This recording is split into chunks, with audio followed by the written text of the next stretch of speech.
वचन को सुनेगा वो ब्लेस होगा। सिर्फ सुनने से ही वो जो पढ़ेगा यानी मैं, वो ब्लेस होगा, यानी आप जो ब्लेस होंगे। आप ऑलरेडी ब्लेस हैं इस प्रेजेंस में आके यीशु मसीह के नाम में।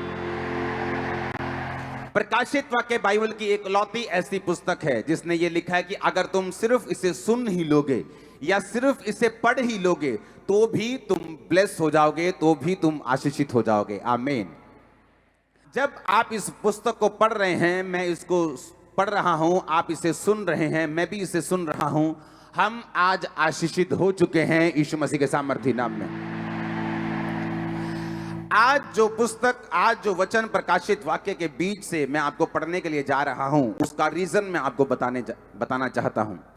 परमेश्वर ये चाहता है, आप व्हाइट कपड़ों में इसलिए हैं, कुछ लोगों ने डालियां पकड़ी हुई हैं, जो वचन मैंने पढ़ा था पिछले मीटिंग को, कि बहुत सी एक व्हाइट लोगों की, व्हाइट कपड़े डाले हुओं की भीड़, जो हाथ में खजूर की डालियां लिए हुए स्वर्ग में, जिनकी कोई गिनती नहीं। व्हाइट कपड़ों का मतलब वो लोग जो जीत चुके हैं। व्हाइट कपड़ों का मतलब वो लोग जो पवित्रताई में रहकर, पाप पर फतह पाकर, कलेश के ऊपर फतह पाकर, जो डरे नहीं, जो घबराए नहीं, किसी के डराने से डरे नहीं और परमेश्वर में खड़े रहे। बाइबल कहती है वो सब लोग स्वर्ग में जीत कर, व्हाइट वस्त्र डालकर, यानी पवित्रताई के वस्त्र डालकर परमेश्वर के सामने खड़े होंगे। आज जब एक दूसरे को आप व्हाइट कपड़ों में, मुझे व्हाइट कपड़ों में आप देख रहे हैं, ये एक निशानी है कि ये तो थोड़ी सी भीड़ है, वहां तो करोड़ों की, ये लाखों की हो सकती, वहां करोड़ों की भीड़ होगी जो व्हाइट कपड़ों को डालकर, बाइबल कहती है हर जाति में से, हर कुल में से, हर भाषा में से, एक भी जाति ऐसी नहीं होगी धरती की, एक भी भाषा ऐसी नहीं होगी धरती की जो उस भीड़ में मौजूद नहीं होगी। कि परमेश्वर जो है वो क्या चाहता है, आपने अपनी स्पिरिट को, अपनी सोल को, अपनी आत्मा को इस संसार के चक्करों से, पापों से क्यों बचाकर रखना है। बाइबल कहती है अब्राहम जो इस धरती का सबसे आशीषित इंसान था, बाइबल कहती है राजा भी उससे डरते थे, सरकारें भी उससे भय खाती थी, उसकी ब्लेसिंग सरकारों से भी ज्यादा थी। बाइबल कहती है वो राजा जो बड़े बड़े राजाओं को मारकर लूत को भी ले गए, उन बड़े बड़े राजाओं को अकेले अब्राहम और उसके लोगों ने मार दिया था। अब्राहम इतना आशीषित, धरती पर भी आशीषित, स्वर्ग पर भी आशीषित था। बाइबल कहती परमेश्वर ने उससे वायदा किया था कि मैं तुझे एक संतान दूंगा, तुझे एक वंश दूंगा। 75 साल की उम्र में उससे वायदा किया था। और अब्राहम जब 99 साल का हो गया, 99 का हो गया, तब भी उसके पास बेटा नहीं था। लेकिन वचन बताता है कि वो एक ऐसे स्वर्गीय यरूशलेम की बाट जोहता था, वो ऐसे नगर की बाट जोहता था जिसका बनाने वाला और रचने वाला परमेश्वर है। यानी उसका ध्यान जो था वो स्वर्गीय हो गया था। उसका ध्यान ये हो गया था कि मान लो अगर मुझे बच्चा अभी ना मिले और मैं यहोवा से हट जाऊं और अपनी मुक्ति को गवा बैठूं, तो मैं स्वर्ग नहीं जा सकता।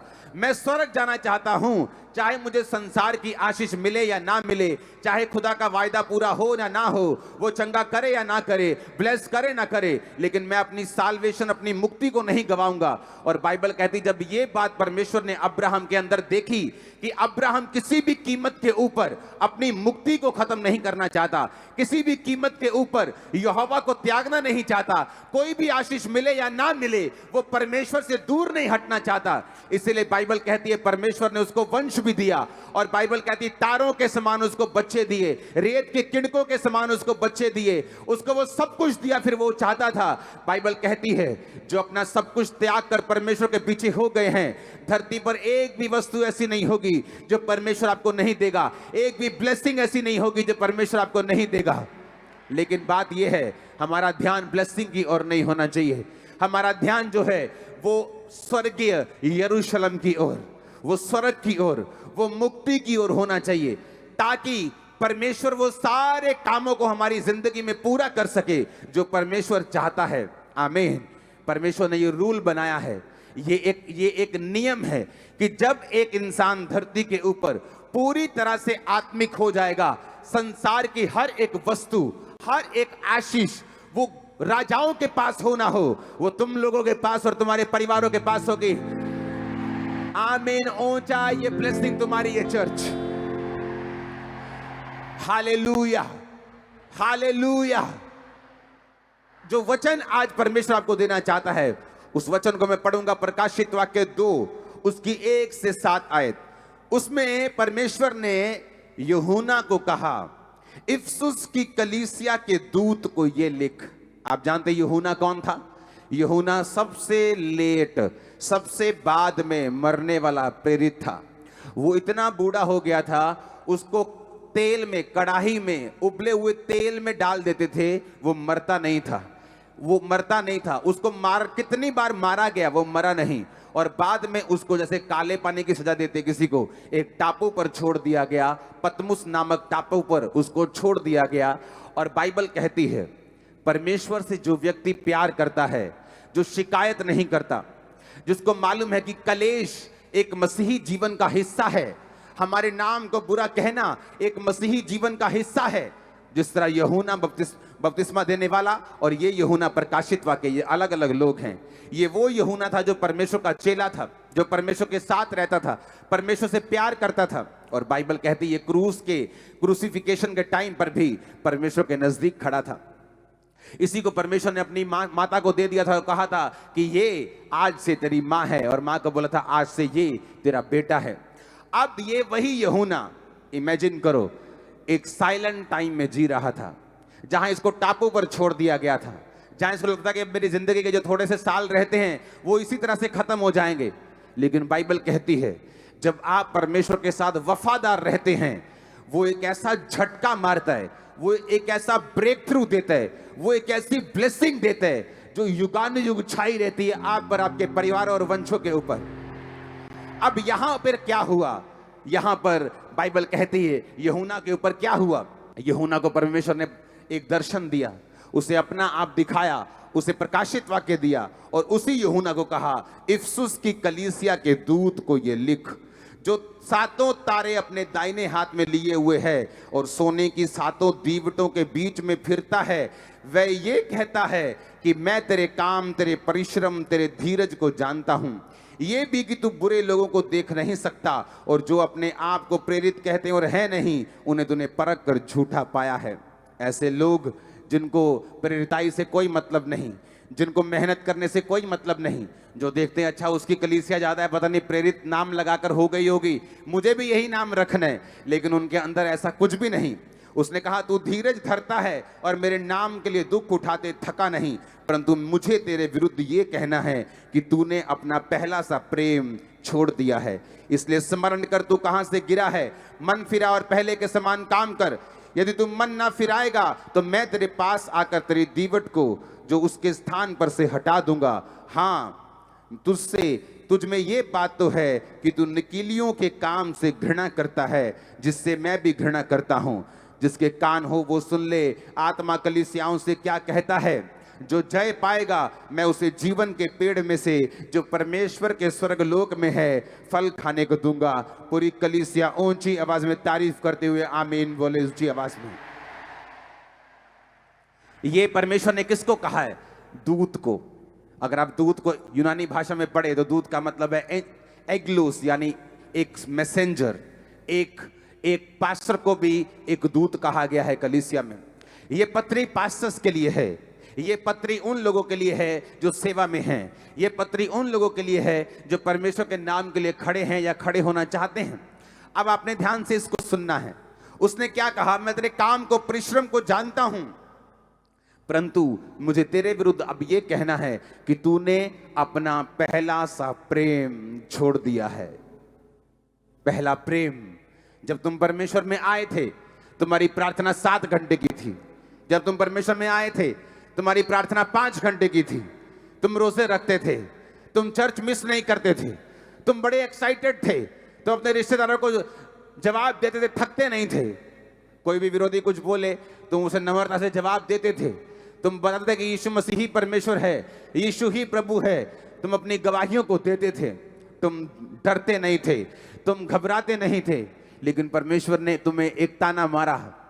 उसने कहा मैं तुम्हारे काम को जानता हूं, मैं तुम्हारे परिश्रम को जानता हूं, मैं तुम्हारे धीरज को भी जानता हूं, मैं ये भी जानता हूं कि तू बुरे लोगों को देख नहीं सकता, मैं ये भी जानता हूं कि तुम्हारी तरह ही बहुत से लोग नकली भी उठने की कोशिश कर रहे हैं। मैं ये भी जानता हूं कि तू मेरे नाम के कारण दुख भी उठाता है, पर मुझे तेरे विरुद्ध ये कहना है कि तूने अपना पहला प्रेम जो पहला सा प्यार था मेरे विरुद्ध वो तूने छोड़ दिया है। उसने कहा तूने मुझसे पहला प्यार छोड़ दिया है। पहला प्यार याद करो, जब तुम परमेश्वर में आए थे तुम चर्च मिस नहीं करते थे। जब तुम परमेश्वर में आए थे तुम मीटिंग्स मिस नहीं करते थे। जब तुम परमेश्वर में आए थे तुम्हारी प्रार्थना कितने घंटों की थी। जब तुम परमेश्वर में आए थे किस लेवल की पवित्रताई में तुम जीते थे।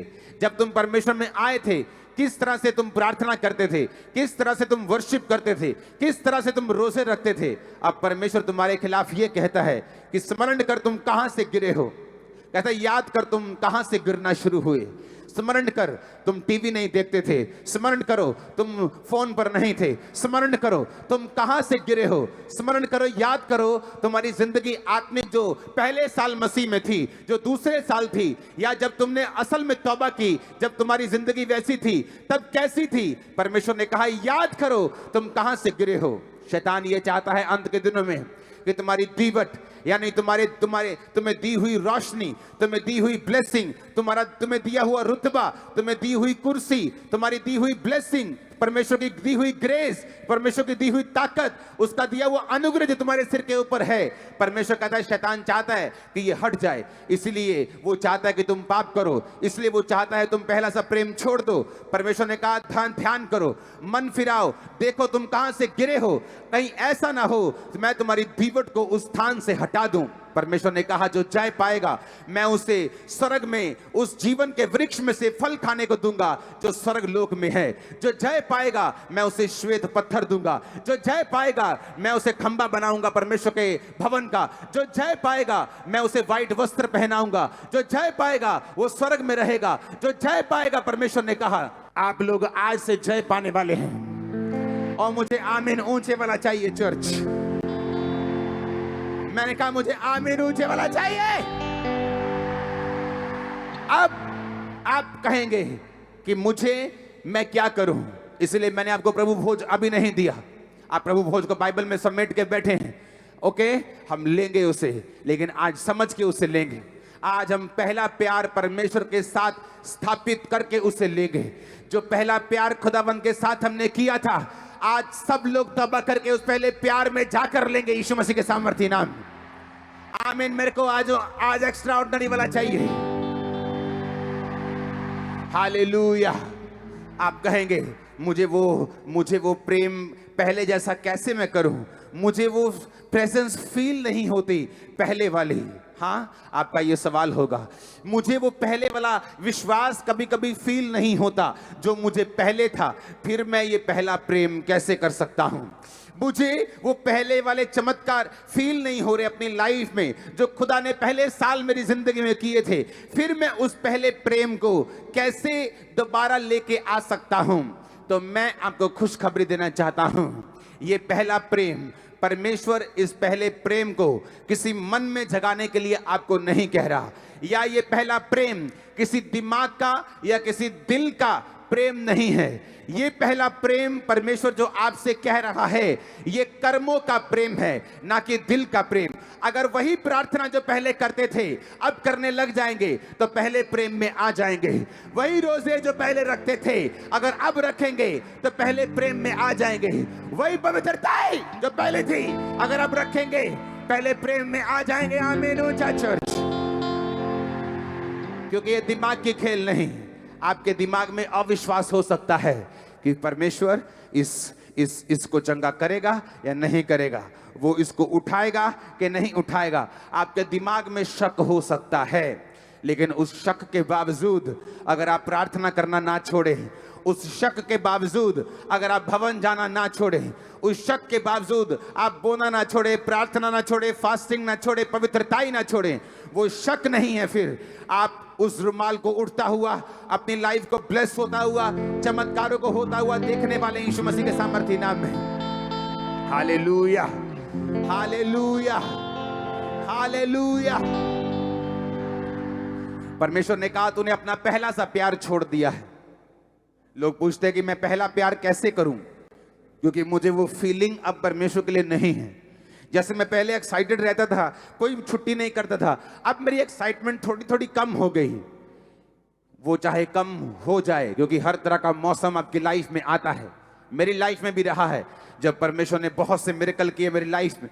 फिर ऐसा समय भी आया जब परमेश्वर कोई काम ऐसा लगता है कि मेरी लाइफ में नहीं कर रहा जो मैं चाहता हूं, वो दूसरी तरफ से और काम करी जा रहा है, लेकिन जो मैं चाहता हूं वो नहीं कर रहा। लेकिन परमेश्वर देखता है मेरी एक्साइटमेंट कम तो नहीं हुई, मेरा पहला प्रेम कम तो नहीं हुआ। बाइबल कहती परमेश्वर ने कहा तूने अपना पहला सा प्यार छोड़ दिया है। आज उस प्रभु भोज को लेने से पहले एक वायदा करना होगा, हमें अपने पहले प्यार में वापस जाना होगा, ताकि परमेश्वर उस बड़ी ग्रेटनेस को जो उसने आपको तब दिखाई थी जब आप पहला प्यार कर रहे थे, वो दोबारा से कुछ ऐसा आपकी लाइफ में करना चाहता है जो इस आपकी लाइफ का सबसे बड़ा मोड़ होगा। मैं आपको ये प्रोफेटिक वर्ड दे रहा हूं। अगर आपको लगता है कि आप माउंटेन के हाईएस्ट लेवल पे पहुंच गए हैं, तो याद रखो उससे भी बड़ा पहाड़ है जहां परमेश्वर आपको लेके जाना चाहता है। अगर आप चाहते हैं आपने ब्लेसिंग को हासिल कर लिया है, तो परमेश्वर आपको देशों के बीच में, आपको प्राइम मिनिस्टर, आपको प्रेसिडेंट्स के बीच में लेके जाना चाहता है। अभी तो शुरुआत हुई है, अभी तो आपने कुछ नहीं देखा, लेकिन परमेश्वर कहता तूने अपना पहला सा प्यार छोड़ दिया है। वो पहला प्यार, एक्साइटमेंट जब कम हो जाए दिल में, जब दिल करे ये नहीं करना, अब चर्च जाने का जब दिल ना करे, फास्टिंग करने का दिल ना करे, जब बोने का दिल ना करे, दिल ना करने के बावजूद परमेश्वर कहते हैं अपने पहले प्यार को तू छोड़ना मत। थिस्सलुनीकियों 4 उसकी 3 से 5 आयत को हम पढ़ेंगे, और उसके बाद पहला कुरिन्थियों 6 उसकी 18 से 20 उसको बाद में पढ़ेंगे। पहला थिस्सलुनीकियों 4 उसकी 3 से 5 आयत, उसको हिंदी और इंग्लिश की एम्प्लीफाइड बाइबल, जिसका मतलब है वो बाइबल जहां पर एक्सप्लेन करके वर्स को लिखा होता है, एम्प्लीफाइड बाइबल से उस 3rd आयत को पढ़ेंगे और हिंदी में पढ़ेंगे। उसमें लिखा क्योंकि परमेश्वर की इच्छा यह है कि तुम पवित्र बनो, अर्थात व्यभिचार से बचे रहो।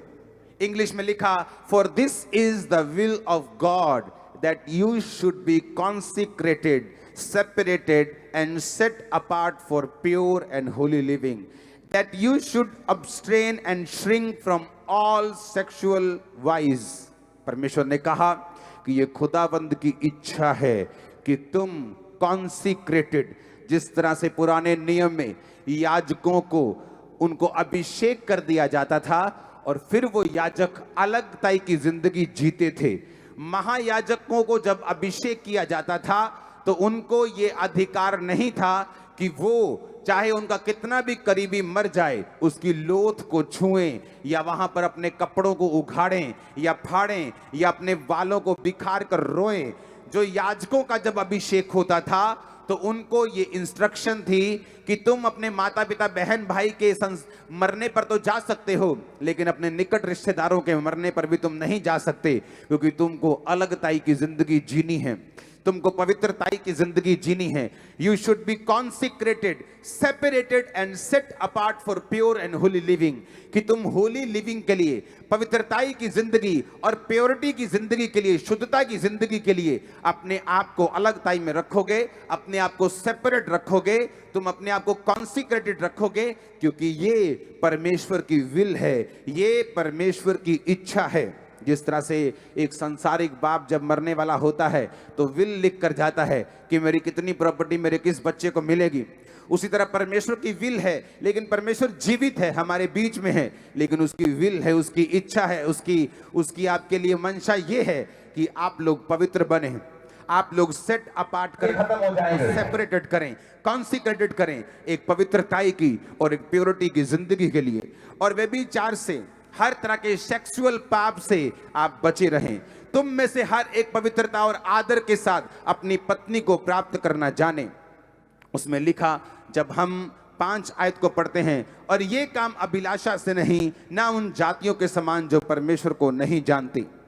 पहला कुरिन्थियों 6 उसकी 18 से 20 आयत में लिखा, व्यभिचार से बचे रहो। जितने अन्य पाप मनुष्य करता है वह देह के बाहर हैं, परंतु व्यभिचार करने वाला अपनी ही देह के विरुद्ध पाप करता है। क्या तुम नहीं जानते तुम्हारी देह पवित्र आत्मा का घर है जो तुम में बसा हुआ है। बाइबल कहती है जब तुम वेश्या के साथ एक तन होते हो, जब तुम उसके साथ सोते हो, तुम एक हो जाते हो। बाइबल कहती हर तरह का पाप तुम्हारी देह से बाहर है, लेकिन व्यभिचार करने वाला अपने शरीर के विरुद्ध, अपनी बॉडी के विरुद्ध, अपने अंगों के विरुद्ध पाप करता है, क्योंकि तुम्हारा शरीर पवित्र आत्मा के रहने का स्थान है। तुम्हारा शरीर पवित्र आत्मा का घर है, क्योंकि वो तुम में बसा हुआ है। बाइबल कहती है कि अपनी पत्नी के अलावा अगर तुम शादीशुदा हो, तुम किसी के साथ भी, चाहे वो तुम्हारी एंगेजमेंट हुई हो, चाहे वो तुम्हारी कोई भी हो, तुम सेक्सुअल रिलेशनशिप नहीं रख सकते। तुम्हें पवित्रताई में ही रहना होगा, क्योंकि ये परमेश्वर की इच्छा है कि तुम अलगताई में, सेपरेटेड, सेट अपार्ट, प्योर, शुद्धता और होली लिविंग के लिए, पवित्रताई की जिंदगी के लिए तुम रह सको। बाइबल कहती है व्यभिचार करने वाला व्यक्ति एक ये ऐसा पाप है जो अपने ही शरीर के विरुद्ध किया जाता है। ये एक ऐसा गुनाह है जो गुनाह एक व्यक्ति को गंभीर रूप से बीमार कर सकता है। हर एक बीमार व्यक्ति जरूरी नहीं है कि व्यभिचार की वजह से ही बीमार हो। वो परीक्षा की वजह से हो सकता है, संसारिक कारणों की वजह से हो सकता है, गलत डाइट की वजह से हो सकता है, पाप की वजह से हो सकता है, शैतानी अटैक की वजह से हो सकता है, परीक्षा की वजह से हो सकता है, पाप की वजह से भी हो सकता है। बाइबल कहती है जो ये पाप करते हैं व्यभिचार, वो अपने ही शरीर के विरुद्ध, अपनी ही बॉडी के विरुद्ध पाप करते हैं। हालेलुया। व्यभिचार से बचे रहो। पहला कुरिन्थियों 6 उसकी 18, क्योंकि जितने मनुष्य पाप करता है अन्य पाप, वो देह से बाहर हैं, वो शरीर से बाहर हैं, परंतु व्यभिचार करने वाला अपने ही शरीर के विरुद्ध पाप करता है। बाइबल कहती है पहला थिस्सलुनीकियों 4 उसकी 4 आयत, तुम में से हर एक पवित्रता और आदर के साथ अपनी पत्नी को प्राप्त करना जाने। परमेश्वर ने आपको ये बोला है, अपनी पत्नी, अपने पति के अलावा अगर तुम्हारा संबंध किसी भी औरत के साथ है, तो बाइबल कहती है तुम अपने शरीर के विरुद्ध पाप कर रहे हो। बाइबल कहती है ये पाप तुम्हारा आत्मिक भी है, जो तुम्हें नरक में लेके जा सकता है, और ये ऐसा पाप है जिससे तुम शारीरिक रूप से भी एक बड़ी दुर्घटना को इकट्ठा कर रहे हो, जो कभी भी तुम्हारी जिंदगी के ऊपर आ सकती है। बाइबल कहती है जो वेश्या के साथ एक तन होता है, वो उसके साथ एक हो जाता है। जब भी आप किसी के साथ गलत संबंध बनाते हैं, आप सिर्फ शारीरिक रूप से गलत संबंध नहीं बना रहे, आप आत्मिक रूप से भी उसके साथ एक हो रहे हैं। आप उसके श्रापों को भी ले रहे हैं, आप उसकी दुष्ट आत्माओं को भी ले रहे हैं, आप उसके सारी गंदगी को भी ले रहे हैं। वो सारे आत्मिक श्राप, वो सारी गंदगी जो आत्मिक उसकी जिंदगी पे है, आप वो भी अपने ऊपर, वो सारा बैड लक भी अपने ऊपर और अपने शरीर के ऊपर बीमारियों को भी ले रहे हैं। बाइबल कहती है परमेश्वर ने कहा जितने मनुष्य अन्य पाप करता है वो शरीर से बाहर हैं। आप जानते हैं पाप कई प्रकार के हैं। ऐसे बहुत से पाप हैं जो आपको नरक में नहीं लेके जाते। बाइबल कहती है बहुत से ऐसे पाप हैं जिनका फल मृत्यु नहीं। कुछ पाप ऐसे हैं जो आपको नरक तो नहीं लेके जाते, लेकिन उनका असर आपकी जिंदगी पे रहता है। पर कुछ पाप ऐसे हैं जो आपको मौत की ओर लेके जाते हैं, जो आपको आत्मिक मृत्यु की ओर लेके जाते हैं। जब एक व्यक्ति आत्मिक रूप से मर जाता है, वो शारीरिक रूप में कभी भी शैतान के बड़े अटैक को कभी भी अपनी जिंदगी पे देख सकता है। कभी भी शैतान उसकी लाइफ पे, उसके फाइनेंस पे अटैक कर सकता है। ऐसे बहुत से लोग हैं जिनकी लाइफ में परमेश्वर ने उसको अच्छे बिजनेस के साथ ब्लेस किया, अच्छी सेवकाइयों के साथ ब्लेस किया। ऐसे लोगों को मैं पर्सनली जानता हूं, एक अच्छी सेवकाइयों के साथ खुदावंद ने उनको ब्लेस किया, लेकिन पाप में गिर गए, व्यभिचार में गिर गए, परमेश्वर से तौबा नहीं की, अपने पहले प्रेम को वापस नहीं लेके आए। परमेश्वर ने कलीसिया को तितर बितर कर दिया, सब कुछ उजाड़ दिया, सब कुछ खराब कर दिया, परिवारों को खत्म कर दिया, सिर्फ इस पाप के कारण। बाइबल कहती जो कोई व्यक्ति इस पाप से बचा रहेगा और मूर्ति पूजा से बचा रहेगा, वो एक बड़े गंभीर पापों से बचा रहेगा और वो अपनी साल्वेशन से भी, साल्वेशन के अंदर भी बना रहेगा और परमेश्वर की ब्लेसिंग के अंदर भी बना रहेगा। बाइबल कहती है जब पौलुस बहुत से प्रेरितों के पास जब वो गया मिलने के लिए, तो उनको ये बताया गया, उनके साथ डिस्कशन हुई कि तुम मूर्ति पूजा से बचे रहो, गले घोटे हुओं के मांस से यानी उस बलिदानों से जो शैतान के लिए दिया जाता है उससे भी बचे रहो, और तुम मूर्ति पूजा से बचे रहो, और तुम व्यभिचार से बचे रहो। ये सारा कुछ बाइबल कहती है परमेश्वर के दासों ने पौलुस को बताया, और पौलुस भी यही बातें सेम कर रहा था। आपको ये बात ध्यान रखनी है, परमेश्वर ने कुछ बड़ा देने के लिए आपको अपने पास बुलाया है, और शैतान यह बात जानता है, इसलिए वो कलीसिया को ऐसे गंभीर पापों में फंसा के रखता है ताकि जो दीवट, ताकि जो बुलाहट, जो ब्लेसिंग, जो ग्लोरी, जो महिमा परमेश्वर ने आपको देनी है वो परमेश्वर आपको कभी ना दे सके, वो आपके स्थान से हटा दी जाए। शैतान उन चीजों को छीन ले, उन आशीषों को, उन आत्मिक बरकतों को, आत्मिक अथॉरिटी को, वो आत्मिक पोजीशन को छीन ले जो परमेश्वर ने आपको देनी है। याद रखो, अगर आपकी आत्मिक पोजीशन हिल गई तो आप कभी भी परमेश्वर से उन बरकतों को नहीं पा सकते। अंधा जब चंगा हुआ, बाइबल कहती है उसने परमेश्वर को पुकारा, पहली बात उसकी शारीरिक पोजीशन, जो वो उस सड़क पे बैठा था, जिस सड़क से प्रभु यीशु मसीह गुजर रहे थे, वो सही थी। उसकी आत्मिक पोजीशन कि उसने यीशु मसीह को पुकारना छोड़ा नहीं, अपने उस कपड़े को जो एक सर्टिफिकेट भिखारी होने का था उसको फेंक कर कि अब मैं भीख नहीं मांगूंगा, खुदाबंद का बेटा बन गया हूं, उसके पीछे चलूंगा। आत्मिक पोजीशन को भी सही किया। जब तक आपकी शारीरिक पोजीशन सही नहीं, आप किसी अच्छी चर्च के मेंबर नहीं, आप किसी जीवित चर्च के मेंबर नहीं, जहां खुदावंद के कलाम को आपको सुनाया जाए, जहां परमेश्वर की शिक्षा हो, जहां साल्वेशन का प्रचार हो, जहां मुक्ति का प्रचार हो, जहां पाप के विरुद्ध में बोला जाए, जहां हीलिंग्स हो, मिरेकल्स हो, अगर आप ऐसी जीवित चर्च का हिस्सा नहीं, आप बहुत डेंजर में हैं। आपकी शारीरिक पोजीशन फिर सही नहीं है। जब तक आपकी शारीरिक पोजीशन सही नहीं, आपकी आत्मिक पोजीशन भी सही नहीं होती, क्योंकि बाइबल कहती है एक कोयले की